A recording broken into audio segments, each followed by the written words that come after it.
Sekarang saya sudah terhubung dengan Mas Aziz ya di Tembalang. Selamat malam Mas Aziz. Selamat malam Mas. Apa namanya? Kejadiannya sih sudah lumayan lama sih Mas. Oke. Sebelumnya ini posisi di mana? Itu di rumah lama Mas. Nah ini kan sekarang saya sudah pindah. Daerah mana tuh? Yang sekarang? Yang lama. Itu salah satu asrama sih di Semarang Selatan ya, Semarang Selatan. Satu asrama di Semarang Selatan sih. Sudah mungkin 15 tahun lalu lah, saya masih SMA itu. Nah, apa namanya itu kan emang asramanya dulu kan apa ya Mas, kayak bekas sawah, terus hutan, kebun kayak gitulah Mas. Dan emang samping rumah itu kan juga ada kayak tak sisa tanah kebun sedikit gitu lah, buat nanam tanaman dan ada beberapa hewan kayak gitu, almarhum bapak dulu. Nah emang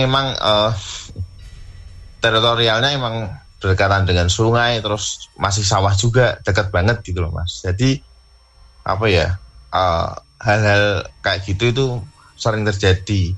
Pernah juga pas saya malam hari itu, tengah malam itu telepon-teleponan waktu itu sama teman saya kan.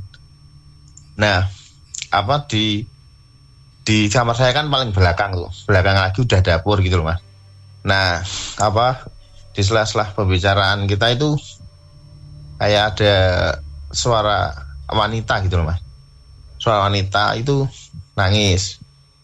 Awalnya kan tak kirain kan adiknya temanku. Nah tak kirain cuma aku yang dengar, ternyata dia dengar juga. Menangis, ya kayak nangis gitu loh. Nangis tapi lama-lama itu kayak orang marah gitu loh Mas. Kayak apa ya, bahasa Jawanya itu kayak gerem-gerem gitu loh, kayak orang marah. Terus loh itu siapa, aku bilang gitu. Aku dari tadi dengar, tak kirain siapa. Ternyata nanti kalau tak matiin dia hilang. Aku telepon lagi ada kayak gitu lagi. Terus sampai aku jelas banget suaranya. Terus tak pikir di dapur kan, tak buka lewat jendela nggak ada siapa-siapa, udah tak tutup. Oke lah. Terus ibu juga pernah tuh Mas cerita sama saya nih, waktu keluar tengah malam gitu kan, sering keluar tengah malam tahajud apa bagaimana kayak gitu kan, emang kayak gitu ibu. Terus waktu di belakang rumah itu, jadi kalau di asrama kan di belakang rumah, jarak antara rumah saya dan rumah tetangga belakang kan ada kayak apa ya, tempat buat menjemur pakaian gitu loh Mas. Semeter apa 2 meter gitu, ada celah kayak gitu tuh. Nah itu ada cewek itu di situ, ibu bilang. Terus ditanyain, loh Mbak kamu siapa gitu. Terus dia cuma nengok aja sih, persis di samping, lokasinya persis di kebun di samping rumahku itu, di situ itu. Ngapain malam-malam ada cewek. Terus cewek itu nengok juga dan ketawa gitu loh Mas. Ya ketawanya senyum aja sih, enggak terus yang terbahak-bahak kayak gitu. Terus hilang. Nah, kan ibu saya kan bukan penakut gitu loh. Jadi itu pernah juga. Terus suatu hari pernah juga aku itu tidur, terus bangun tengah malam Mas. Bangun tengah malam itu sekitar jam, mungkin belum tengah malam sih, cuma setengah 11 atau jam 11 itu. Terus bangun dari kamar, aku ke ruang tamu. Nah, ruang tamu itu aku duduk Mas, duduk. Terus ya kayak orang habis bangun tidur gitulah. Duduk, terus dari ruang tamuku kelihatan dapur gitu loh Mas. Nah, di dapur itu ada orang. Akhirnya ibuku kan, ya riwa-riwi kayak gitu, ngapain gitulah. Itu tak tanya, Bu, ada lauk apa kayak gitu loh. Lalu diem aja, ternyata berkali-kali diem aja. Terus aku ingat ternyata itu hari itu tuh ibu sama bapak itu tidur ke rumah kakakku gitu loh. Kalau hari apa ya itu, pokoknya kalau tiap Jumat apa tiap Sabtu itu bapak ibu tidur di rumah kakakku. Nah terus loh, itu sopo. Terus aku kan ke belakang, tak samperin terus nggak ada gitu loh Mas. Padahal jelas itu ya cewek sih, cuma kayak gimana aku nggak begitu itu, cuma jaraknya agak jauh sih. itu pernah juga. Terus memang sekitar saya itu emang emang sebelah rumah saya, tetangga sebelah persis itu kan, dia kan bisa saudaranya kan bisa melihat lah, kayak gitulah, orang pinter lah. Pernah ngobrol sama saya juga, Mas, yang di samping kebunmu itu ada ini itu cukup cukup itu juga, cukup agak usil juga, kayak gitu itu. Nah, ada Mr. J juga, terus ada yang cewek juga sama anak kecil kayak gitu. Terus aku dibilangin, Mas, jangan kan punya kebiasaan buruk. Saya kan dulu kan namanya masih ABG ya. Dulu saya tuh sering buang air kecil di kebun gitu loh, Mas. Maksudnya di pohon-pohon pisang saya itu. Nah, saudara tetangga saya itu tahu gitu loh. Kamu juga sering buang air kecil di sini kan, gini. Soalnya dia warning gitu loh. Udah jangan dilakuin lagi, Mas. Gitu. Nanti dia bisa bereaksi seperti itu sih. Karena emang daerah situ tuh masih masih banyak kebun, banyak hutan. Teritorialnya sekarang sih sudah banyak dibangun perumahan ya. Sekarang udah nggak kayak dulu lagi gitu loh, Mas. Bahkan dulu sempat juga didatangi salah satu acara televisi, TV show lah, maksudnya yang kayak di TV itu ada Sinyali ya, gitu-gitu, itu pernah di daerah tempat saya itu. Nah itu Daerah mana, Mas? mungkin itu sih daerah Semarang Selatan, di asrama sih, asrama. Oh. Cuma kalau pas di asrama itu asrama. Oke. Tapi sekarang berarti udah pindah ya dari asrama ini? Sudah Mas, sudah pindah. Tapi beberapa kali itu, Mas, saya tuh kalau meskipun sudah lama ya, mungkin 15 tahun pindah, 1-2 kali itu saya itu pernah mimpi saya itu masih di rumah itu, dan saya itu di istilahnya bertengkar sama cewek yang tunggu di rumah saya dulu itu. Bertengkar sampai saya itu bisa baca doa sebisa-bisanya itu. Soalnya dia dari belakang itu langsung kayak kayak posisi mencekik leher gitu loh, Mas, kayak gitu itu.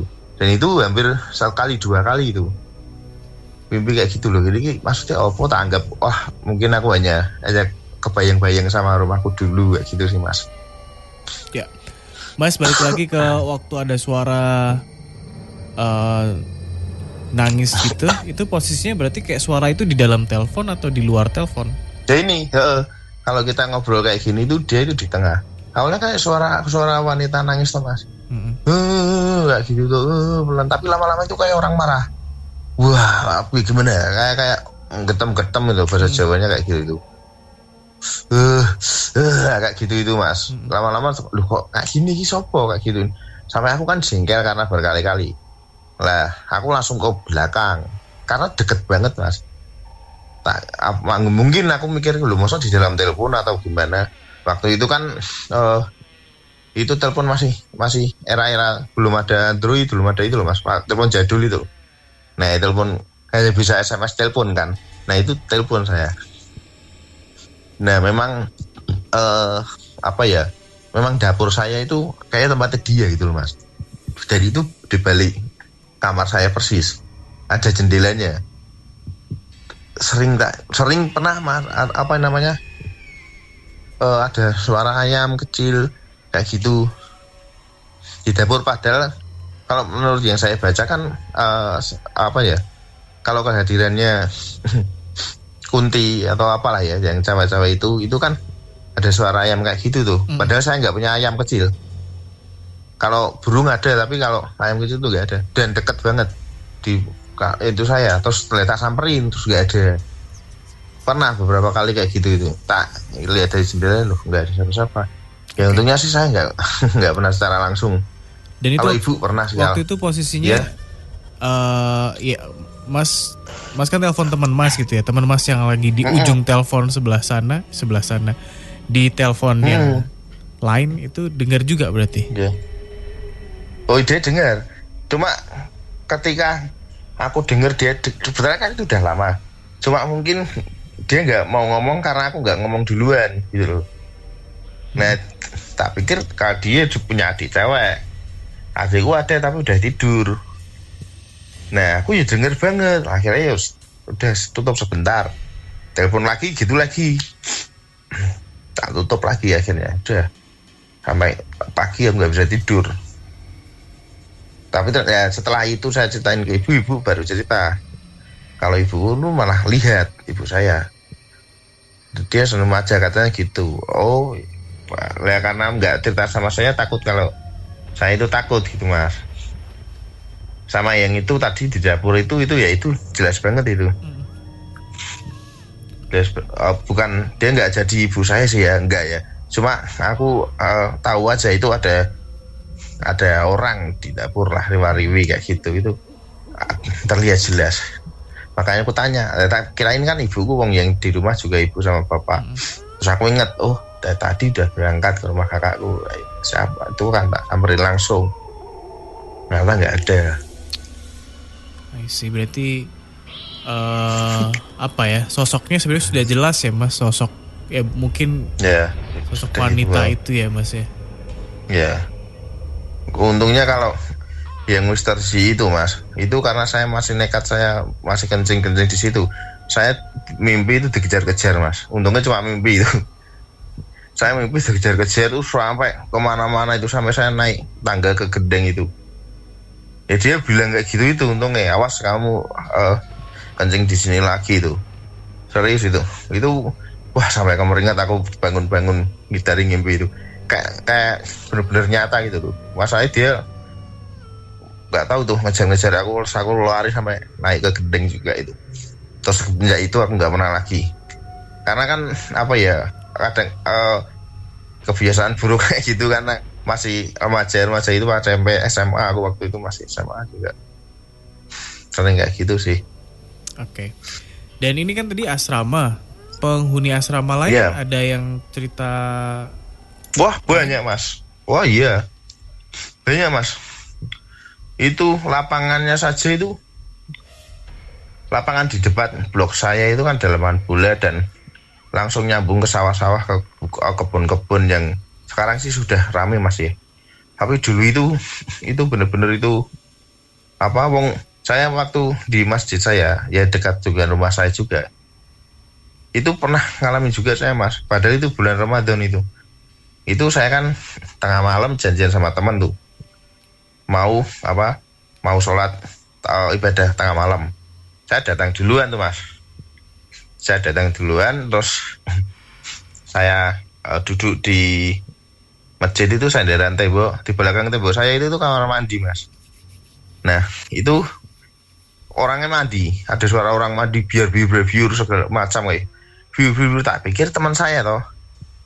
Terus saya samperin kok lama banget kok nggak masuk masjid. Terus tak duduk, ternyata nggak ada siapa-siapa, kosong, airnya pun juga utuh gitu loh.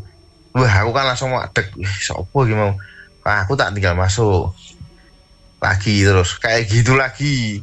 Teman saya nggak datang juga, akhirnya saya pulang. Saya lihat lagi di situ nggak ada, kosong, akhirnya saya pulang. Itu masjidnya dekat rumah saya, pas belakang lah. Nah gitu itu.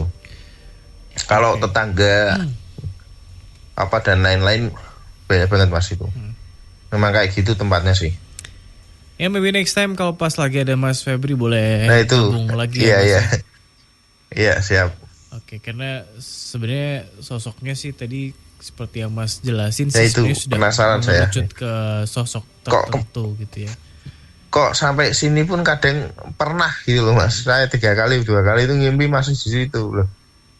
Apakah ada apa ya hubungannya atau memang hanya ke bawah-bawah aja aku gitu ketika itu. Tapi posisinya sekarang berarti udah pindah di tempat yang sekarang berapa lama mas ninggalin asrama? Sudah berapa lama? Wah lama banget. Saya itu dari situ dari SD mas. Terus waktu awal kuliah baru saya pindah. Oke, dan kejadian waktu itu waktu mas masih SMA. Iya, lapangan itu tuh kalau kan pasti buat olahraga dulu, sepak bola, voli dan lain sebagainya. Itu kalau sampai maghrib sedikit sampai gelap kayak gitu itu ada saja temen yang apa ya, yang luka lah, yang kena mungkin kena sedikit kayak peringatan atau gimana. Itu teman saya pernah tuh jempolnya putus mas gara-gara sepak bola itu.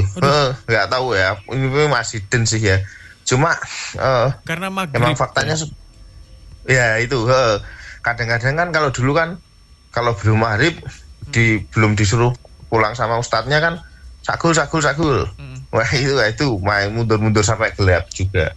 Itu pernah teman saya jempolnya langsung cas rata itu gak kerasa. Dan lain-lain juga sih, banyak sih mas. Oke. Nah, dan apa ya, pernah dulu saya tanyain juga sama itu yang apa, yang orang pintar itu, ya emang dulu itu yang di lapangan itu justru itu apa ya, pusatnya gitu mas. Pusatnya dari berbagai itu, dan bukan dari yang asli situ saja, dari yang orang buang kayak gitu loh mas. Ya. Jadi tempatnya kayak gitu, itu tempatnya kolaborasi kayak gitu tuh, wah benar-benar luar biasa banget. Baiklah. Ini sebenarnya penasaran sih asramanya di sebelah mana, tapi kayaknya kok berkaitan dengan instansi tertentu gitu ya. Bisa jadi ya. Ya nggak apa-apa. Daripada Kalau itu. Siap. Terima kasih kalau gitu ya Mas Aziz ya sudah sama-sama bergabung di Nightmare on the Air